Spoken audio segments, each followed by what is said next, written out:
this deep kind of like aimless anxiety type sensation, not knowing what to do with it exactly, and wanting to like get rid of it.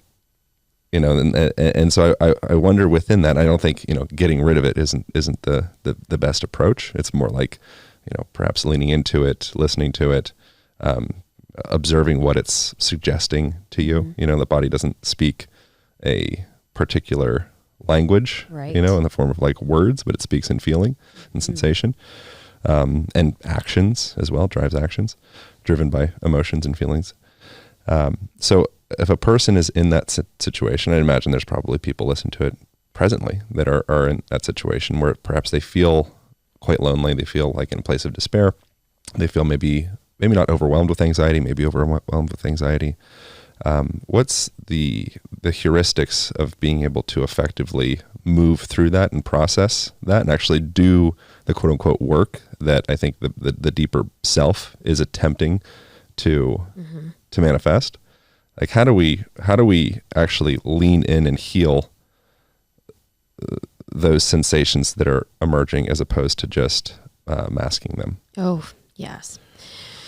So as we were kind of, just talking about the 4 pillars of your building your bounce factor, and kind of, if anybody is just listening to this right now thinking like, oh wow, what do I do with this overwhelming anxiety?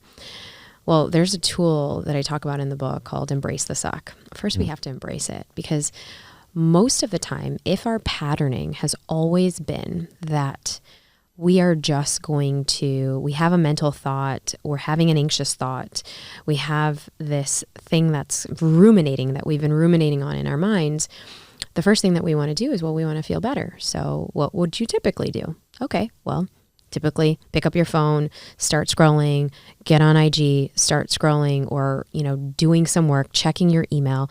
These are all ways to escape, right? We all know that. But drugs, sex, alcohol, all the things, right? Shopping. I mean, these are all amazing things to do. Just collapsing into self-loathing. Yeah, victimization. Right? Why me? The pity party of one that I talk about. And these are there, and it's easy because our brain sees that it's been part of ourselves and it's been comfortable for a very, very long time. But what if, when that thought is coming, what if instead we actually embrace the suck? So that would be the first step. Well, how do I do that? Okay, well, you want to sit, and when you're feeling that overwhelming angst, where are you noticing it in the body? Like when you actually take a breath. And the easiest, form that you could do this with is actually taking your hand, putting it over your heart, because what you're doing is you're drawing attention now, the mind-body connection. You're bringing it back from your mind that's ruminating, that's thinking thoughts, and you're actually saying, okay, I got you. Now, what is this really about? Okay, and we can take a moment before we react.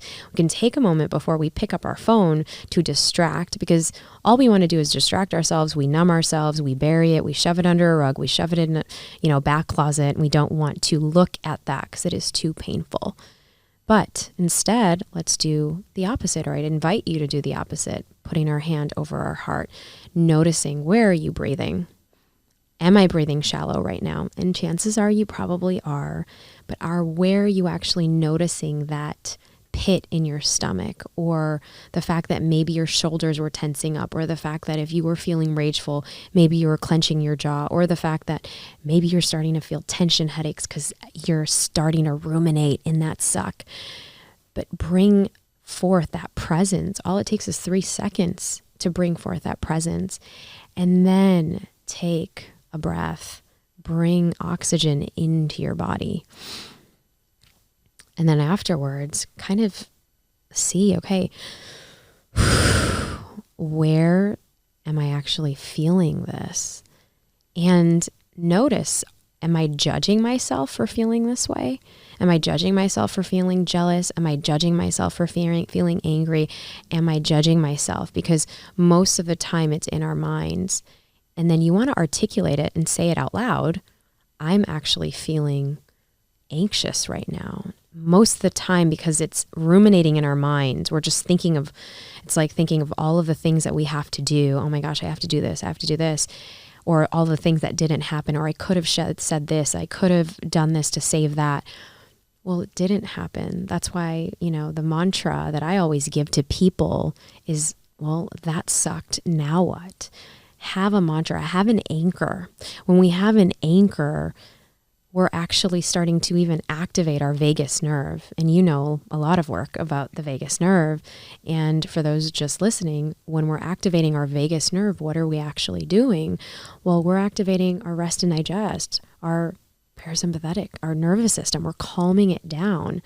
And that's why in ancient traditions, many times people will start chanting Om, or start singing, or start even screaming. And I do this practice even, there's a tool in the book where the first step is to embrace the suck, where you're doing these breathing exercises to get you in your body. But the second step is, all right, let's have an anchor. Say your feelings, say it out loud. And many times all we need is that pressure cooker release, because we're building up all that tension inside our body. It's odd how that works. By release it. Stating the thing, it like softens it in a way.